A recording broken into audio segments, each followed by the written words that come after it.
Liz. He lowers his mouth to mine, and at first I don't react. It's as if my brain is too busy trying to make sense of the noise in my head, and it can't be bothered to process the impossible to believe. Because Sam's father is kissing me is about as easy to digest as someone screaming, "Run! That Yeti is gonna get you!" This has to be one of those crazy dreams I have, like the one where I find myself having sex with the guy who cuts my turkey at the supermarket deli. I don't stop it in the dream because I'm not really making conscious decisions. But when Travis Bradshaw sweeps his tongue against my lips, I snap back to reality and push him away, shoving him hard with both hands. He steps away, his face twisted into a grimace. Then he turns his back to me. My stomach roils and fills with that sick feeling of too many emotions at once. Shame, guilt, betrayal, regret, anger, loss, and disgust. This man, the father of the man I love, the politician I once respected, my boss, disgusts me. I can't separate one emotion from another, and they all pile onto one another in a glob of paralyzing fear. "How long have you known it was me?" I ask.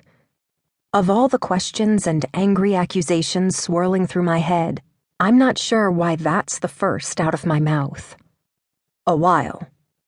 He shoves his hands into his pockets and looks out the window. "I wasn't looking for an affair, Elizabeth.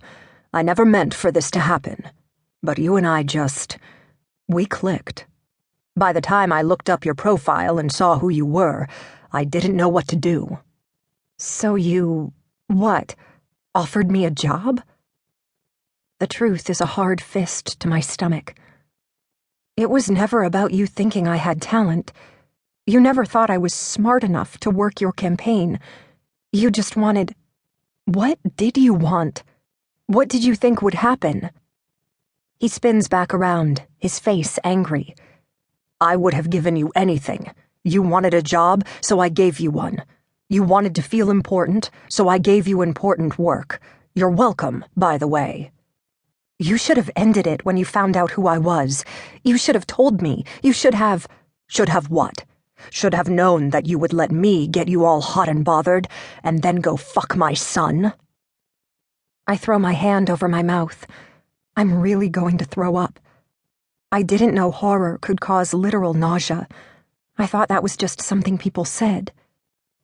If I was turned on by our conversations, it was only because I thought I was talking to Sam.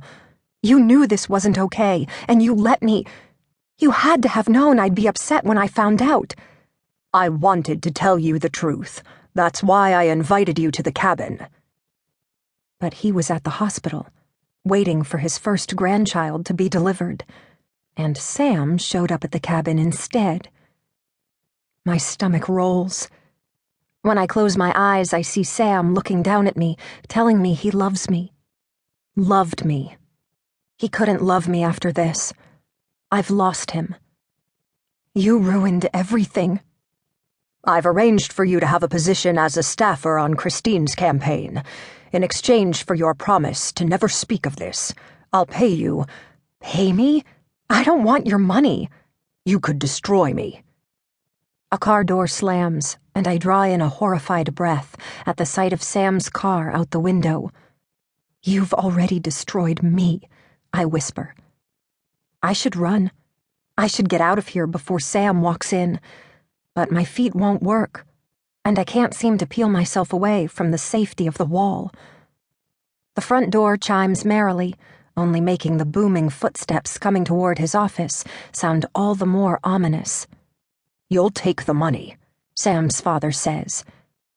Any kindness or tenderness that was in his eyes before is gone now. These are the hard eyes of a calculating businessman. "And you'll keep this quiet."